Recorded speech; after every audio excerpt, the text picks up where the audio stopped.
In this video, I'm going to show you how to use TradingView on Binance. So the very first thing that you want to do here is just go to Binance.com and log into your account.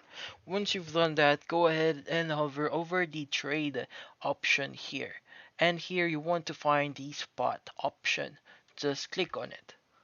From here, you'll see the chart uh, in this middle section here, but by default, it's gonna use the original chart. So let's wait for it. Yep, here it's using the original. So for us to change it to use a trading view, just click on trading view here, and that should load up for you. This might the loading process for this trading view might take a few seconds. For some, this honestly took me like a few seconds before TradingView would load up on my screen. So right now we have the same set of tools that we could use uh, as we can like we could the things that we could use in TradingView itself. So we now have those tools now on Binance. So hopefully this video was able to help you. Like and subscribe if you found this video helpful.